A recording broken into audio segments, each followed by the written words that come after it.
안녕하세요. 여러분 사연 부스에 오신 것을 환영합니다. 오늘도 마음을 어루만지는 이야기로 찾아왔습니다. 잠시나마 일상의 짐을 내려놓고 함께 나눌 수 있는 따뜻한 순간이 되길 바랍니다. 안녕하세요.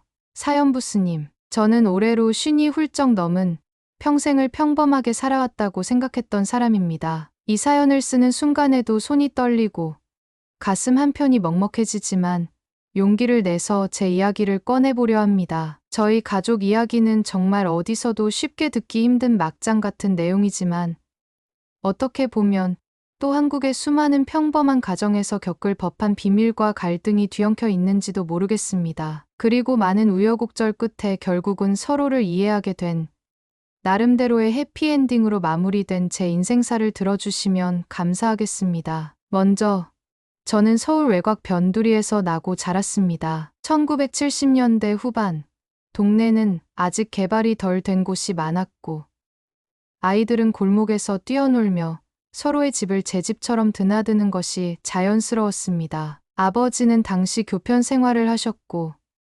어머니는 동네에서 작은 분식집을 운영하며 열심히 가정을 꾸려 오셨습니다. 아버지의 성격은 무뚝뚝하지만 책임감이 강했고 어머니는 다정다감하면서도 어떻게든 집안을 살뜰히 챙기시는 분이었습니다. 저는 그 시절을 지금 생각해보면 참 평범하지만 따뜻했다고 느낍니다. 인형을 갖고 놀 친구는 많지 않았지만 골목에 늘 나와 있던 동네 아이들과 달고나나 작은 공기놀이를 하며 날이 저물어 가는 줄 모르고 시간을 보냈습니다. 해 질녘이 다 되어 엄마가 밥 먹자 하고 부르는 소리가 들려야 겨우 집으로 들어갔고 식사를 마친 뒤에는 아버지가 가져오신 신문지 한 장, 그리고 연탄불 옆에서 사각사각 연필을 깎으며 숙제를 하곤 했습니다. 어린 시절은 가난해도 그럭저럭 행복했다고 생각합니다. 그렇게 자라던 중 초등학교에 입학하고 어느 정도 시간이 지났을 무렵이었습니다. 우리 집에 어느 날인가부터 낯선 전화가 자꾸 걸려오기 시작했습니다. 어머니의 얼굴이 그 전화만 받으면 굳어지고 어쩔 때는 다시는 전화하지 마세요 하고 소리를 지르기도 했습니다. 사실 어린 마음에는 그저 어머니가 화가 많이 나신 것 정도로만 보였지. 전화 너머에 어떤 사람이 있었는지 상상조차 하지 못했습니다. 가끔 아버지와 어머니가 조용히 말다툼을 나누는 소리를 들은 적도 있지만 아이였던 저는 대체 어떤 이야기를 하는지 알아듣기가 힘들었습니다. 그러다가 어느 날 동네에서 유명한 무당집이 있는데 거기에 어머니가 다녀오셨다는 얘기를 흘려들었습니다. 뭔가 기도라도 하러 간 건지 남몰래 속병을 풀러 간 건지 알 수 없었지만 어머니는 눈이 퉁퉁 부은 채로 돌아오셨고 아버지는 그런 어머니를 말없이 쳐다보고 계셨습니다. 저는 그 이상한 침묵 속에서 왠지 모를 불안감에 휩싸였고 더 작고 가녀린 아이가 되었습니다. 하지만 그때까지만 해도 저는 부모님 사이에 무슨 일이 있는지 정확히 몰랐습니다. 아버지는 매일 출근하고 어머니는 분식집을 운영하며 집안을 돌보는 일상을 이어갔으니까요. 어쩌면 아이에게는 부모가 싸우든 말든 그저 함께 집에 있고 밥을 챙겨주고 학교에 보내주는 것만으로도 당연한 삶의 모습으로 보였을 겁니다. 그런데도 어느 순간부터인가 어머니는 제게 자주 말씀하시곤 했습니다. 우리 딸, 엄마가 힘들어 보여도 절대 뭐가 있나 궁금해하지 말아라. 그리고 전화 오면 너는 절대 안 받도록 해. 알겠지? 그 말씀에 저는 괜히 겁이 나기도 했고 착하다는 소리는 듣고 싶었기에 네 하고 대답할 뿐이었습니다. 사실 마음 한편에는 부모님이 싸우는 게 싫었고 또 집안의 울음소리가 들리는 것도 듣기 괴로웠습니다. 그래서 그냥 순진하게 이 상황이 빨리 지나가면 좋겠다고만 생각했습니다. 그렇게 시간이 흐르면서 전화는 점점 줄어들었습니다. 분명 어머니가 무슨 조치를 취하신 것 같았습니다. 집에도 알 수 없는 편지나 우편물이 오곤 했는데 어머니는 제가 보기 전에 재빨리 숨기거나 찢어버리셨습니다. 아버지는 그 사실을 아시는지 모르는지 여전히 담담하게 출근하고 귀가하셔서 집안일에 관여하는 모습은 거의 보이지 않았습니다. 종종 저는 저녁을 같이 먹으면서 아버지, 어머니와 다정하게 이야기하고 싶다는 생각을 하곤 했지만 아버지는 집에 들어오시면 TV나 라디오 뉴스를 보는 것으로 시간을 보내셨고 어머니는 아버지 뒤치다꺼리를 하면서도 무언가 마음이 복잡한 듯 보였습니다. 제가 중학생이 되고 사춘기가 찾아올 무렵 가정환경에 대한 문제는 제게 더 크게 다가왔습니다. 친구들은 부모님이랑 여행도 가고 생일이나 졸업식 같은 행사에는 부모님이 함께 오기도 하면서 즐거운 추억을 만들었지만 저는 늘 혼자이거나 어머니 혼자서만 참석해 주셨습니다. 아버지에게 아빠, 이번에 학교에서 발표회가 있는데 오실 수 있어요? 하고 물으면 아버지는 바빠서 힘들 것 같다 하고 말았습니다. 한두 번이 아니라 매번 그런 식이니 저는 점점 아버지에게 마음의 문을 닫았습니다. 물론 사춘기 소녀였던 제가 표현이 유독 예민해졌다는 것도 사실이지만 아버지의 무심함과 어머니의 감정 기복은 그때 저를 더 외롭게 만들었습니다. 그렇게 중학생 때까지는 그래도 큰 문제 없이 그냥 시간이 흘렀습니다. 부모님이 다투는 일은 크게 드러나지 않았고 뭐랄까 서로 말을 안 하는 기간이 계속 이어지고 있는 느낌이었습니다. 가족 3명이 식탁에 앉아도 정말 필요한 말만 주고받거나 그것도 어머니가 아버지 눈치를 보며 조용히 식사를 마치는 경우가 대부분이었습니다. 그런데 제 마음은 점점 지쳐갔고 어머니 또한 점차 예민해지시면서 저에게 걸핏하면 짜증을 내거나 속상해하시기도 했습니다. 딸, 너라도 잘해라. 나처럼 힘들지 않게. 이런 말씀을 들으면 저는 알 수 없는 분노와 슬픔이 교차했습니다. 왜 내가 엄마의 분풀이 대상이 되어야 하지? 무슨 사정인지도 모르는데 하고 말입니다. 그러던 중 어느 날 어머니가 분식집을 접는다는 소식을 들었습니다. 분식집은 그동안 우리 집의 생계를 지탱해 주던 고마운 공간이었기에 갑작스러운 폐업 소식에 저는 놀랄 수밖에 없었습니다. 어머니께 물어보니 사정이 있어서 그래 사장님이 임대를 안 해주신대 정도로 말씀하셨고 저는 더 이상 캐묻지 않았습니다. 다만 분식집을 접고 나서 어머니가 더 움츠러드시는 것 같아 보였고 매일 집에만 계시는 듯했습니다. 그 와중에도 아버지는 아무런 말도 없었습니다. 제 마음속에는 이 집안이 폭풍전야 같다는 불길한 예감이 스쳤지만 아무도 제게 가르쳐주지 않는 진실을 알 수 없으니 그냥 그렇게 시간만 흘러갔습니다. 고등학교에 진학하고 나서는 저도 학업에 치여서 집안 분위기에 깊이 신경 쓸 여력이 없었습니다. 공부를 잘하는 편도 아니었고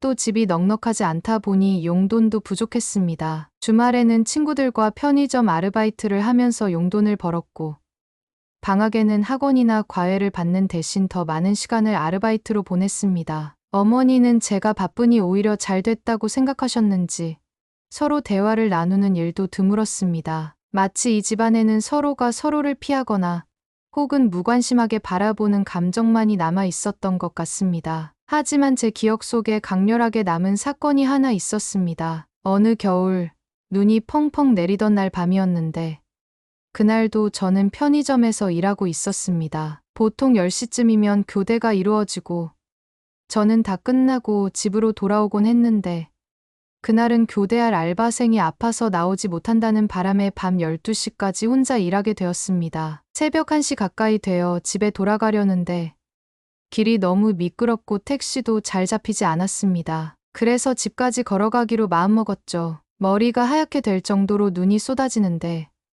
그 눈속을 뚫고 집까지 거의 30분은 걸었던 것 같습니다. 집에 도착했을 때 저는 혹시나 아버지나 어머니가 걱정했을까 싶어서 문을 조심스레 열어봤습니다. 그런데 놀랍게도 집 안은 불이 다 꺼져 있었습니다. 이게 무슨 일이야? 딸이 새벽까지 안 들어왔는데 다들 신경도 안 쓰나. 저는 울컥하는 마음에 방문을 탁 열었는데 그 순간 아버지 방에서 작은 빛이 새어나오는 게 보였습니다. 문이 살짝 열려 있어서 그 사이로 아버지의 모습이 보였는데 아버지는 한숨을 깊게 내쉬며 안경을 벗었다 쓰기를 반복하고 있었습니다. 그 표정이 너무나 무거워 보였고 고뇌에 가득 차 보였습니다. 저는 문틈 너머로 아버지의 얼굴을 본 순간 이상하게도 마음 한켠이 쓰리면서 무언가 아버지도 힘든 일이 있구나 하고 깨달았지만 감히 말을 걸 용기가 나지 않아 조용히 제 방문을 닫고 잠을 청했습니다. 그때는 몰랐지만 이미 그 시점에서부터 아버지와 어머니의 사이에는 회복하기 어려운 금이 가 있었는지도 모르겠습니다. 그리고 그 금의 원인이 바로 아버지의 외도로 인한 또 다른 가족이 존재한다는 사실을 저는 한참 뒤에야 알게 되었습니다. 제가 고등학교를 졸업하고 사회에 첫 발을 내딛는 시점이 되었습니다. 대학에 진학하기에는 제 성적도 부족했고 집안 형편도 그리 좋지 않았습니다. 그래서 어머니는 빨리 취직해서 돈을 벌어야 한다고 제게 종용하셨고 저도 집에서 벗어나고 싶다는 마음에 공장에서 사무직으로 일하게 되었습니다. 처음에는 엑셀 같은 문서 작업도 낯설고 사회생활이 힘들었지만 그래도 벌이가 생기니 마음이 조금은 여유로워지는 것 같았습니다. 무엇보다도 집을 떠나는 시간이 길어지니 부모님 사이의 냉랭한 기류를 매일 목격하지 않아도 된다는 점이 가장 큰 안도감이었습니다. 하지만 부모님의 관계는 더욱 걷잡을 수 없이 나빠지고 있었습니다. 어느 날은 어머니가 제가 퇴근해 돌아오자마자 방 한구석에서 정신없이 통곡을 하고 계셨습니다. 깜짝 놀라서 다가가 보니 아버지 책상 서랍에서 나온 서류 봉투를 발견했다는 겁니다. 그 봉투 안에는 아버지가 매달 일정 금액을 어딘가로 송금하고 있다는 은행 기록과 어린 아이의 사진 2장이 들어 있었다고 했습니다. 한 장은 아직 갓난아기 때의 사진 같았고 다른 한 장은 그 아이가 어느 정도 자랐을 무렵으로 보였는데 결코 저희 집 사진첩에는 있지 않은 아이의 모습이었습니다. 그제야 어머니의 말이 조금씩 이해되기 시작했습니다. 아버지에게 무슨 다른 사정이 있구나. 이 집에 왜 이렇게 어두운 그림자가 깔려 있나. 그런 생각이 제 머릿속을 때렸습니다. 어머니는 울부짖으며 내가 다 안다. 이제 다 알아버렸다라고 하셨지만 정작 아버지는 집에 들어오지 않은 상태였습니다. 그날 저는 제대로 된 저녁 식사도 하지 못한 채 어머니를 달래느라 밤새 곁을 지켰습니다. 그리고 아침이 다 돼서야 아버지가 문을 열고 들어왔습니다. 어머니는 눈이 벌겋게 충혈된 채로 아버지에게 달려가서 따졌습니다. 이게 뭐예요? 도대체 이게 뭐냐고요? 그리고 봉투에 들어있던 서류들을 아버지에게 던졌습니다. 아버지는 멍한 표정으로 그것들을 주워 보고 난 뒤 한참 동안 아무 말도 하지 않았습니다. 저는 그날 처음으로 아버지의 얼굴을 똑바로 쳐다본 것 같습니다. 어머니의 절박함과 분노, 그리고 제 마음속의 두려움이 겹쳐진 그 긴장된 순간에도 아버지는 담담한 표정을 지었습니다. 그러다 대뜸 이렇게 말했습니다. 그래, 내가 잘못했다. 그 아이는 내 딸이 맞아. 하지만 이미 늦었잖아. 저는 그 말에 온몸이 굳어버렸습니다. 그 아이는 내 딸이 맞아. 이 한마디가 가슴 깊숙이 날카롭게 파고들어 숨이 턱 막히는 느낌이었습니다. 어머니는 울분을 토하며 아버지의 가슴을 쳤고 아버지는 아무런 반항도 없이 그저 받아내고 있었습니다. 제가 어떻게 해야 할지 몰라서 그저 멍하니 서 있자 어머니는 제게 외쳤습니다. 내가 좀 말려봐. 너도 알잖아. 너도 이게 얼마나 말도 안 되는 일인지 알지 않니? 하지만 저는 무슨 말을 해야 할지 전혀 알 수 없었습니다. 머릿속이 하얗게 되어서 공장의 기계음만 찌르르 울리는 것처럼 귀가 멍해졌습니다. 불과 어젯밤까지만 해도 몰랐던 사실이 오늘 아침에는 무너질 듯 제 세계를 덮쳐온 것입니다. 그렇게 아버지의 외도 사실은 우리 가족에게 돌이킬 수 없는 상처를 남기게 되었습니다. 어머니는 아버지를 집에서 내쫓겠다고 소리치기도 했고 당장 이혼하겠다는 말도 반복했습니다. 그러나 아버지는 내가 책임질 부분은 책임지겠다. 너와 우리 딸저를 위해서도 최대한 성실하게 노력하겠다는 식으로 뻔한 말만 늘어놓았습니다. 저는 처음에는 그런 아버지가 밉기도 하고 원망스럽기도 했지만 어머니가 괴로워하시는 모습을 지켜보는 게 제게는 더 큰 고통이었습니다. 한편으로는 그 아이가 정말 우리 아버지의 딸이 맞다면 그 아이의 인생은 또 얼마나 불행할까 하는 생각도 스치더군요. 우리는 한 집에서 살아가면서도 서로 다른 방에서 완전히 분리된 삶을 살기 시작했습니다. 아버지는 거실 한켠에 작은 간이 침대를 놓고 주무셨고 어머니와 저 각각의 방은 문을 꼭 걸어 잠근 채 살았습니다. 식사는 한 식탁에서 하긴 했지만 대화라곤 거의 없었습니다. 아버지는 출근 시간도 예전보다 더 일찍 나갔고 퇴근도 늦어졌습니다. 어머니는 하루 종일 집에만 계셨는데 종종 눈이 부은 모습으로 계신 걸 보면 혼자 얼마나 울고 계신지 짐작이 갔습니다. 저 또한 직장 생활을 하면서 스트레스가 가득했는데 집에 들어오면 또 이런 살얼음판 같은 분위기여서 매일이 지옥 같았습니다. 그러던 중 아버지가 제게 조용히 따로 만나서 얘기하고 싶다고 했던 날이 있었습니다. 퇴근 후에 저는 집 근처의 조그만 공원에서 아버지를 만났습니다. 아버지는 허리가 굽어 보일 정도로 피곤하고 지쳐 보였고 담배를 피우려다 제가 옆에 있으니 안 피우는 듯 했습니다. 그리고 처음으로 아버지가 스스로 입을 열어 이야기를 꺼냈습니다. 미안하다. 딸아, 아빠가 이런 식으로 알려줘야 했는데 너한테 상처 줄까봐 겁이 났다. 저는 묵묵히 아버지의 말을 들었습니다. 아버지의 목소리는 떨리고 있었습니다. 그토록 감정 표현이 없는 줄만 알았던 아버지의 입술이 파르르 떨리는 모습을 보니 저도 모르게 가슴 한편이 시려웠습니다. 사실 그 아이 엄마와는 내가 어리석었다. 당시 너희 엄마와 많이 다툼이 있었다. 그리고 내가 순간적인 외로움에 져서 그 집은 이미 다른 도시로 옮겨가서 산지 오래다. 내 잘못으로 너희에게 이런 고통을 준다. 정말 미안하다. 아버지는 눈물을 보이진 않았지만 목소리에선 극도의 후회와 죄책감이 느껴졌습니다. 저는 어찌해야 할지를 몰랐지만 머릿속으로는 아버지도 결국 인간이구나. 아버지가 몰락했다는 걸 느끼는 이 순간이 내겐 더 충격이라는 생각이 스쳤습니다. 한편으로는 어린 시절 아버지를 존경했던 감정이 무너져 내리는 것 같아서 안타까웠습니다. 아버지는 넌 무슨 죄가 있니? 미안하다라는 말을 반복하다가 더 이상 제게 아무것도 설명할 수 없다는 듯 한숨만 푹 내쉬고 집으로 들어갔습니다. 그날 이후 어머니는 저를 붙잡고 그 여자, 그리고 그 아이에 대한 욕을 늘어놓았습니다. 한 번도 본 적 없는 그 여자와 아이가 왠지 미워지는 마음도 들었지만 동정심도 생겼습니다. 그 아이는 아버지가 이미 가정이 있다는 것을 모를 수도 있고 알았더라도 아이에게 무슨 죄가 있겠습니까? 하지만 이미 한 가정이 무너져가고 있는 상황에서 제가 동정심을 표현할 수 있는 여유조차 없었습니다. 그냥 어머니 앞에서는 아버지를 원망하는 모습을 보이려 애썼습니다. 어머니는 유일한 버팀목이었기 때문입니다. 집은 지옥이었고 그래서 저는 어떻게든 밖에서 시간을 보내려고 했습니다. 회사에서 동료들과 술을 자주 마시고 늦게까지 집에 들어가지 않으려 했습니다. 그러던 중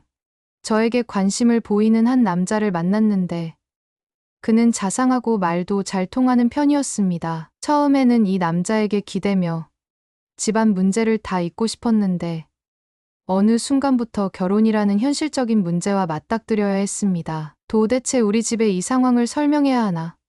결혼을 하면 부모님을 모시게 될 수도 있는데 이 막장 같은 상황을 어떻게 감당하지?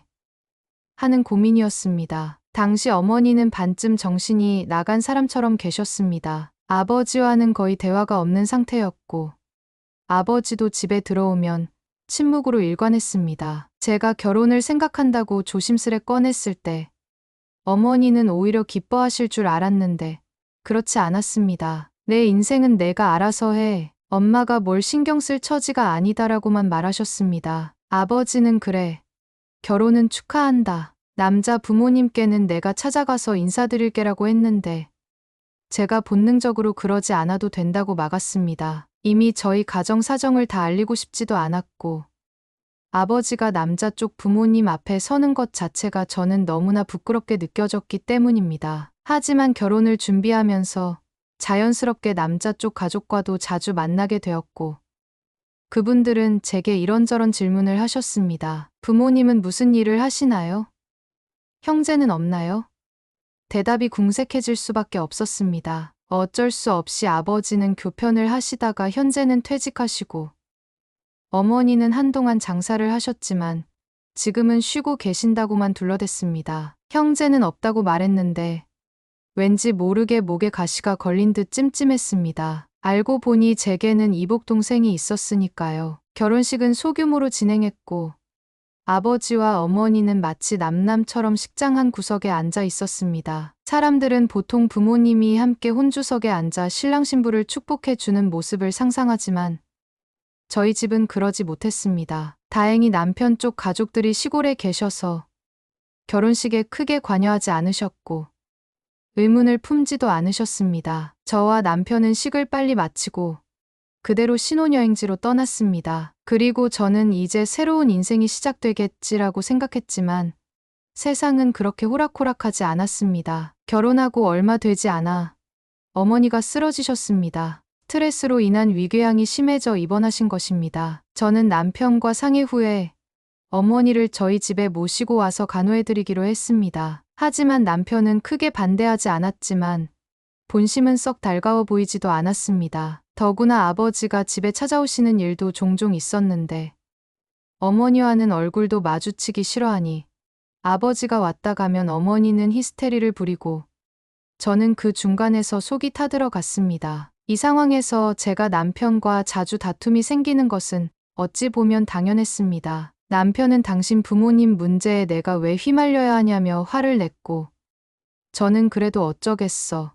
우리 엄마잖아라고 대항했습니다. 결국 남편은 그럼 아버님이 모시고 가시면 되지 않느냐는 말도 했습니다. 하지만 아버지는 이미 다른 집에 가끔씩 돈을 보내고 있다는 사실을 어머니가 알고 계셨고 두 분 사이에는 완전히 등 돌린 사이였습니다. 그런 상황에서 아버지가 어머니를 모시는 그림은 상상도 할 수 없었습니다. 가정불화가 심화되는 가운데 저희 부부 사이에도 생채기가 났습니다. 결혼 초기의 설렘은 사라지고 서로가 서로에게 짜증만 내는 날이 많아졌습니다. 저는 남편도 점점 아버지처럼 되는 건 아닐까 하는 두려움이 생겼고 남편은 당신 집안 문제 내가 왜 감당해야 하느냐며 울분을 토했습니다. 그러다 결국 크게 싸우고 남편이 집을 뛰쳐나간 적도 있습니다. 그 일로 저는 하염없이 눈물을 흘리며 내가 잘못했나 아니면 부모님이 밉나 하는 생각에 빠져 있었습니다. 한편 아버지의 다른 가정에 대한 소식이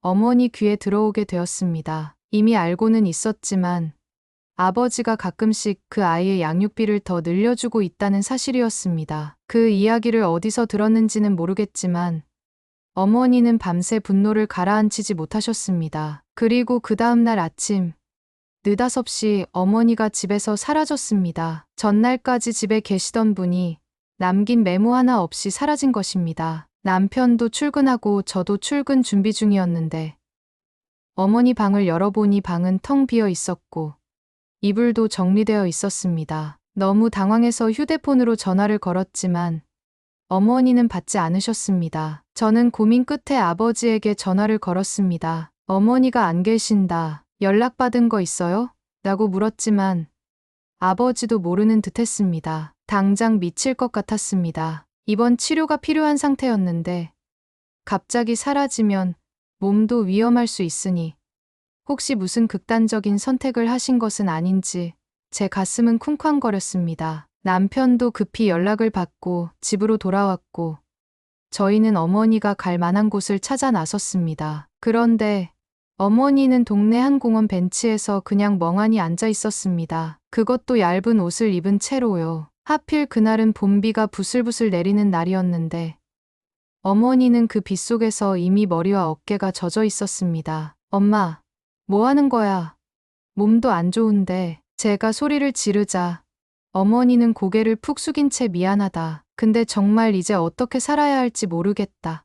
이 집도 저 집도 다 싫다라며 중얼거리셨습니다. 평생 강인하기만 했던 어머니가 그토록 무기력하고 약해진 모습이 저를 더욱 슬프게 만들었습니다. 저는 어머니를 부축하여 택시를 잡아 타고 집으로 돌아왔고 남편도 한숨을 쉬며 다음엔 이런 일 없게 하자고 말했습니다. 그 일이 있고 나서 어머니는 조금씩이라도 심리 상담을 받도록 제가 노력했고 집 근처 정신건강복지센터에 모시고 다니기도 했습니다. 이처럼 저희 가족은 길고 긴 분노와 슬픔의 시간을 보냈습니다. 그런데 놀랍게도 그렇게 절망의 끝을 달리던 어느 날 아버지에게 연락이 왔습니다. 그 아이가 아프다고 한다. 대학 병원에 입원해 있는데 수술비가 많이 든다. 저는 당황했습니다. 아버지가 말하는 그 아이는 곧 제 이복 동생인데 어려운 상황이라고 하니 왠지 도와줘야 하지 않을까 하는 생각과 그래도 우리 엄마가 얼마나 고통받았는데 하는 분노가 뒤섞였기 때문입니다. 어머니는 이 얘기를 듣자마자 펄쩍 뛰며 너까지 그 애 돌보겠다고 나서면 나는 내 얼굴도 다시 보기 싫다며 격앙된 반응을 보이셨습니다. 하지만 아버지는 저를 붙잡고 딸아, 미안하다. 그래도 이 아이가 내 딸인 건 사실이잖니. 내가 지금까지 책임을 다 못해서 이런 상황까지 왔는데 제발 한 번만 도와주면 안 될까 하고 간청했습니다. 저는 한없이 괴로웠습니다. 솔직히 말하면 그 아이가 제 동생이라고 인정하기가 너무나 힘들었습니다. 하지만 생각해보니 아무 죄 없는 아이가 잘못된 어른들의 결정 때문에 고통받고 있다는 사실이 안타까웠습니다. 아버지에게 정이 떨어졌다고는 하지만 그래도 피부치인 이복 동생을 그대로 외면하는 것이 옳은 일인지 스스로에게 수없이 질문했습니다. 결국 저는 남편에게 이 상황을 털어놓았고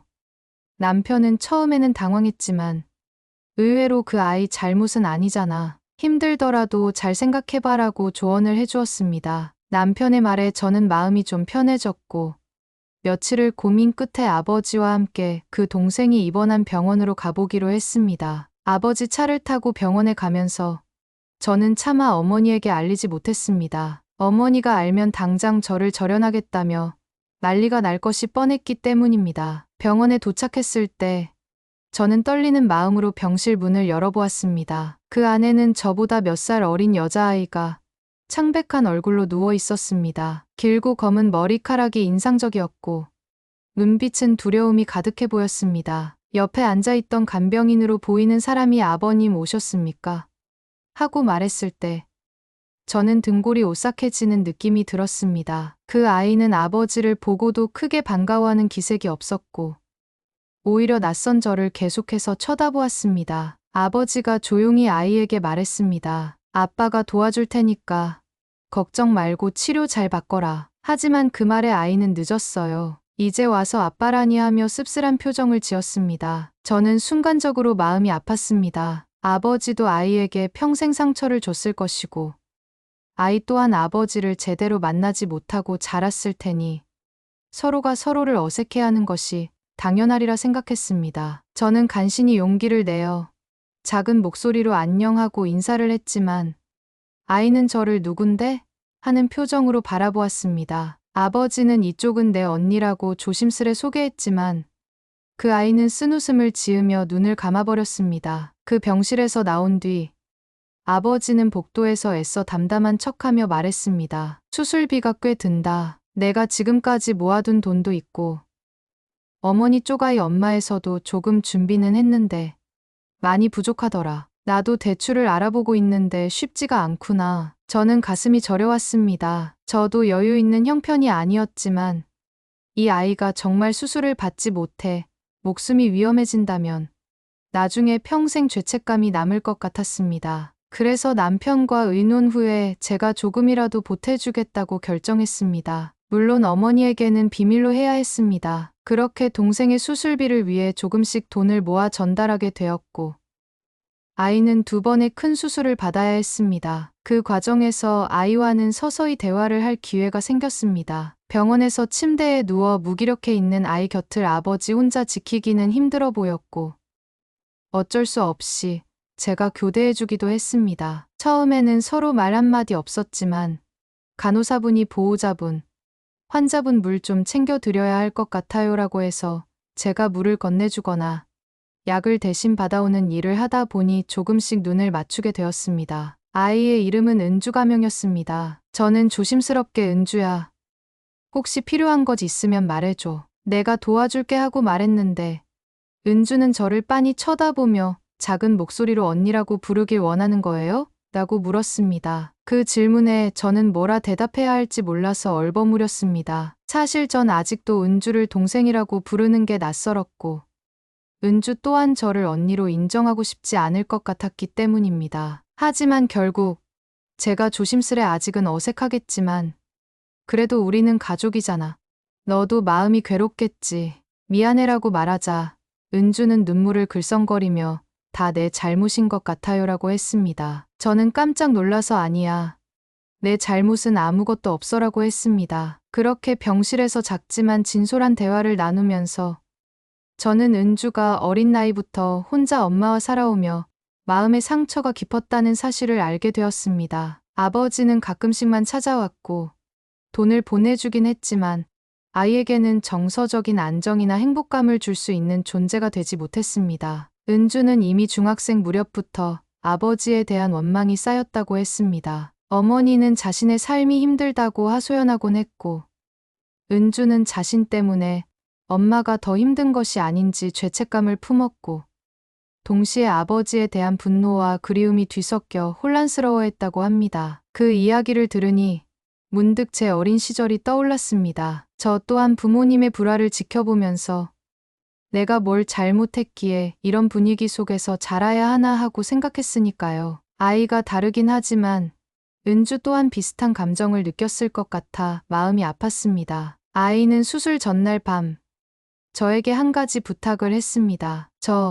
만약에 내가 수술 중에 잘못되어서 못 깨어나면 그냥 엄마한테 잘 있었다고 전해주세요. 그리고 아빠한테도 미안하다고 전해주세요. 그 순간 저는 울컥했고 아이의 손을 꼭 잡았습니다. 그런 소리 하지 마. 은주야.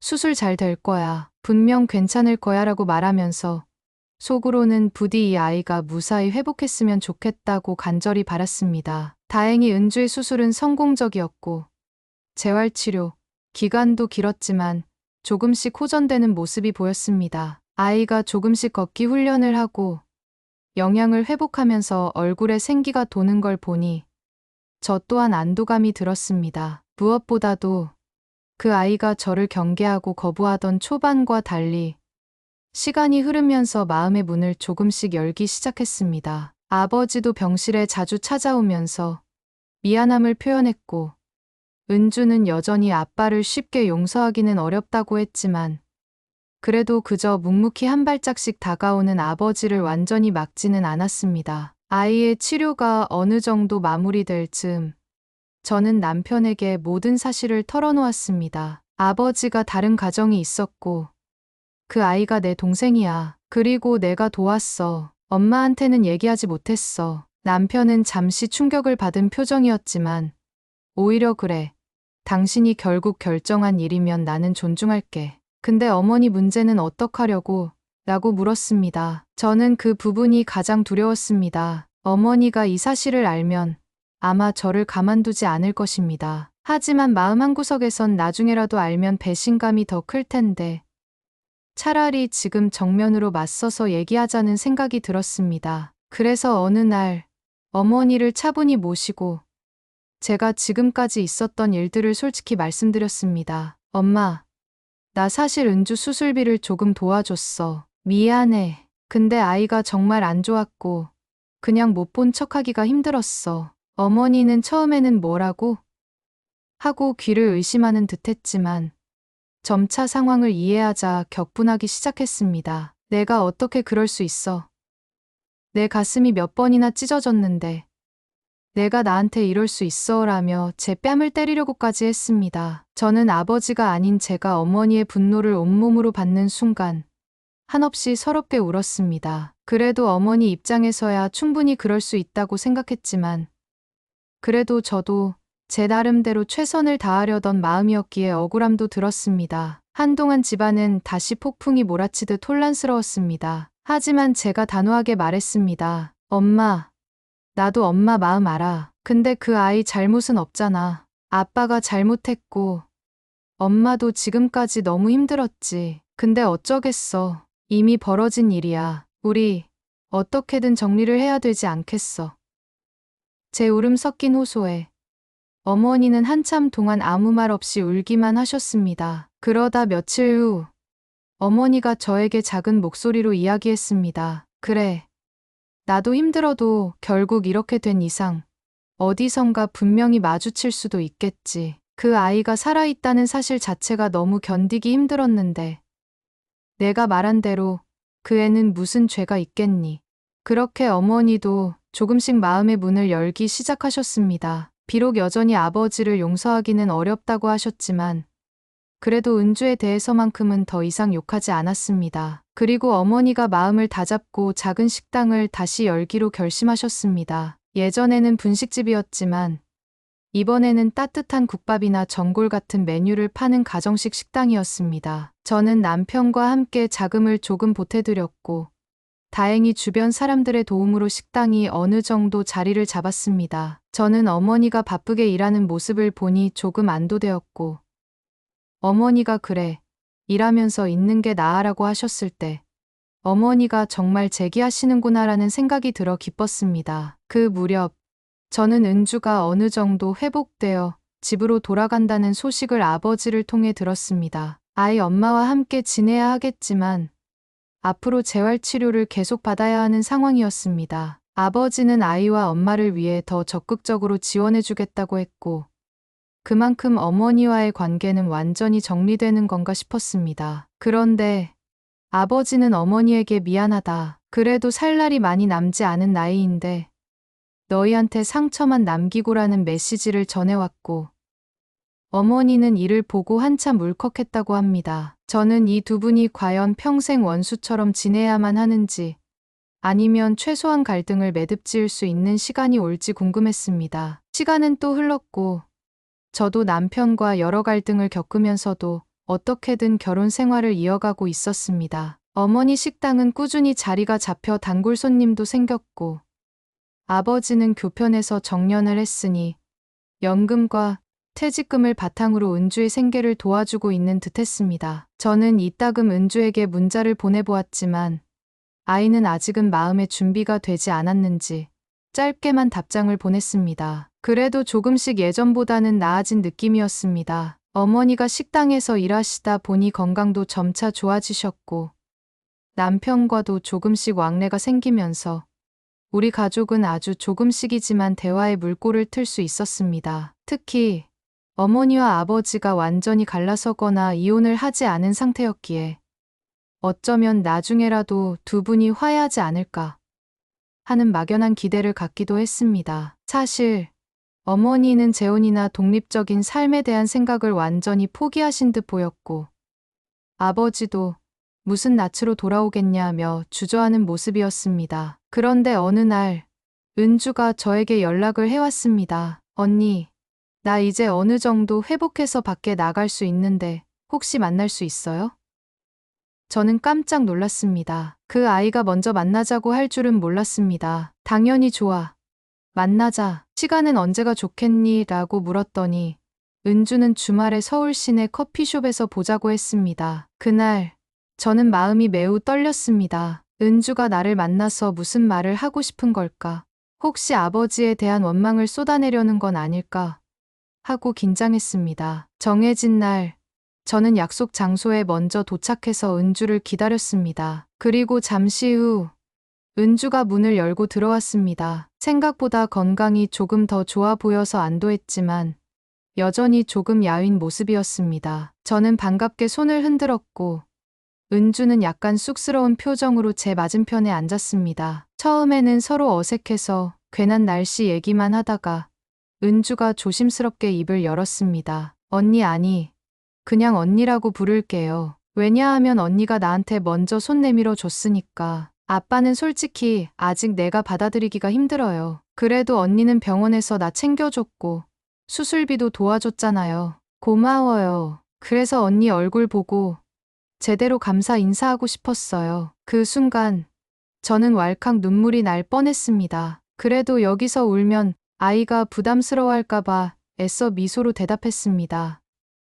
뭘, 나도 미안했어. 우리 아빠가 많은 상처를 줘서 너도 힘들었겠다. 은주는 살짝 미소 지으며 사실 아직도 믿기지가 않아요. 나한테 언니가 생겼다는 게. 그리고 엄마는 아직 아버지를 많이 원망해요. 그래도 나중에 기회가 되면 엄마도 언니를 만나게 될지도 모르겠어요. 아마 당장은 어려울 거예요. 하지만 시간이 해결해 주겠죠. 라고 말했습니다. 그 대화를 계기로 저는 은주와 조금씩 유대감을 쌓게 되었습니다. 물론 자주 만나지는 않았지만 서로 근황을 전하거나 고민이 있을 때 대화 상대가 되기도 했습니다. 은주는 아버지와 조금씩 연락을 하면서 서서히 마음의 문을 열고 있었지만 어머니는 여전히 아버지를 보려 하지 않는다고 했습니다. 저는 그런 상황을 바라보며 우리 부모님과 이 아이 그리고 그 아이의 엄마까지 참으로 어긋난 인연의 굴레 속에서 큰 상처를 입었구나 싶었습니다. 하지만 어쩌면 지금이라도 조금씩 서로를 이해하려는 움직임이 시작된 것이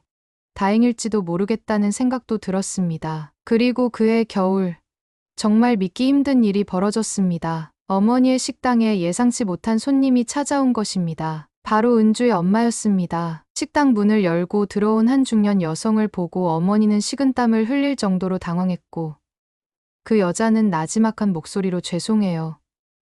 제가 여길 찾아올 자격이 있을지 모르겠지만 하고 말했습니다. 그 순간 식당에 있던 손님들도 어머니의 표정도 굳어졌습니다. 어머니는 이게 무슨 뻔뻔함이냐는 눈빛으로 쳐다봤지만 그 여자는 떨리는 목소리로 말을 이어갔습니다. 은주가 수술 받았을 때 도움 주신 거 고맙습니다. 사실은 그게 사모님이 직접 하신 건 아니겠지만 그래도 이렇게 식당을 하신다는 얘기를 들었고 그냥 미안해서요. 저도 제 생활이 얼마나 처절했는지 설명해봤자 지금 사모님께는 아무 소용 없겠죠. 그래도 잘못은 우리가 했잖아요. 저랑 아이 아빠가.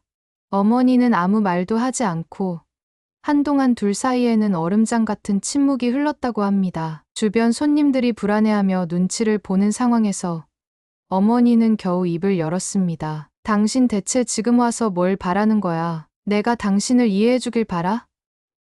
그래, 우리 남편이 잘못한 건 맞아. 근데 당신도 가정 있는 남자라는 걸 몰랐던 건 아니잖아.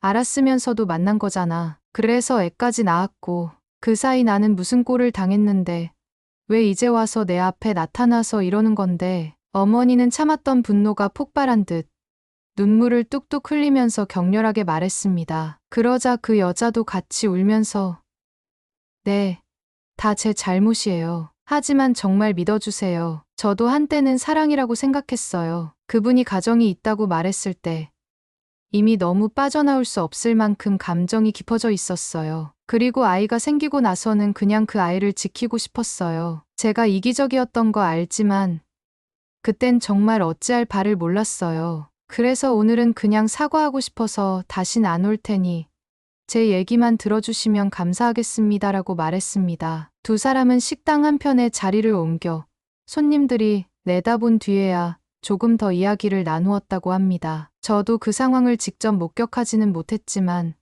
나중에 어머니께 들으니 처음에는 말다툼이 심했지만 결국 서로의 처지를 털어놓으며 억울하고 힘들었던 점들을 쏟아냈다고 합니다. 물론 완전한 화해는 아니었지만 이제 와서 싸워봤자 무슨 소용이 있냐는 식으로 어느 정도 마음의 짐을 덜어내는 기회가 되었던 것 같습니다. 그 여자분도 큰 병으로 고생했고 은주를 혼자 키우면서 사회생활조차 제대로 하기 힘들었다고 토로했다고 합니다. 이 일이 있고 나서 어머니는 며칠 동안 가게 문을 닫고 집에서 누워 계셨습니다. 그 정도로 심리적 충격이 컸던 거죠. 저는 조금은 걱정도 되고 한편으로는 그래도 이제 어머니가 조금은 마음을 풀 기회가 되었을지도 모른다고 생각했습니다. 그리고 예상외로 어머니는 그래도 그 여자가 오죽했으면 여기까지 왔겠니.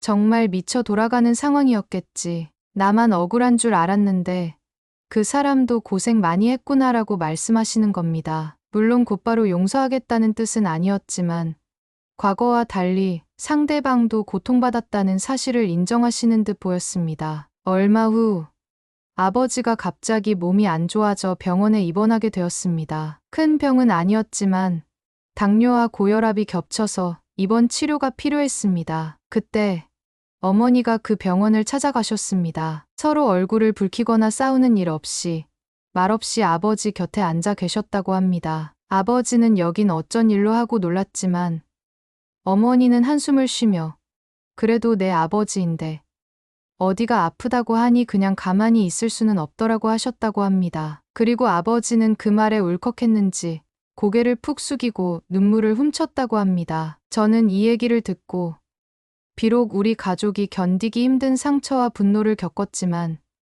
그래도 세월이 지나면서 어느 정도는 서로를 이해하고 보듬게 되는 게 아닌가 싶었습니다. 물론 어머니와 아버지가 예전처럼 알콩달콩한 부부로 돌아갈 수는 없을 테지만 적어도 남은 인생에서 서로에게 더 이상 적이 되진 않을 수 있을 것입니다. 그리고 은주 역시 아버지를 조금씩 받아들이려는 모습을 보였으니 언젠가는 모두가 얼굴을 맞대고 식사라도 할 수 있는 날이 오리라 기대하게 되었습니다. 결정적으로 은주가 퇴원 후 재활 치료를 어느 정도 끝마치고 중고등학생 시절에 미뤄둔 검정고시를 준비하고 있다는 사실을 알게 되었습니다. 아버지는 너무 늦게나마 도와줘서 미안하다면서 학원비를 보태주고 있었고, 은주는 이제 늦었다고 생각해도 언젠가 시작하면 그게 맞는 거겠죠라는 말을 했습니다. 어쩌면 이 말이 제게 큰 울림을 주었습니다. 우리 가족이 이미 엇나가고 깨진 것 같았지만 그럼에도 불구하고 새롭게 다시 시작할 수 있는 기회를 잡으려는 마음, 그 희망이라는 것이 우리 안에 아직 남아 있다는 것을 깨닫게 했습니다. 그 후로 몇 번의 파란이 더 있었지만 결국 우리 가족은 조금씩 가까워지고 있습니다. 어머니는 가게가 잘 돌아가면서 마음의 여유가 생겨 언젠가는 은주도 한번 만나보고 싶다는 말을 조심스럽게 꺼냈습니다. 아버지는 건강이 회복된 뒤로 은주와 어머니 사이를 어떻게든 연결해 보려고 노력하고 있습니다. 한편 은주의 엄마도 내가 낀 자리는 없으니 이 아이만이라도 제대로 살 수 있도록 협력하겠다고 했다고 합니다. 저 또한 남편과 여러 다툼이 있었지만 이제는 서로를 더 이해하면서 우리 집안을 통째로 포기하지는 않기로 마음먹었습니다. 때로는 남편과 장인장모님 일로도 갈등이 있지만 그래도 이 상황에서 한 발짝 물러나 서로를 이해하는 지혜를 배우게 된 것 같습니다. 물론 지금도 완벽하게 해결된 건 아닙니다. 부모님의 상처는 오래되었고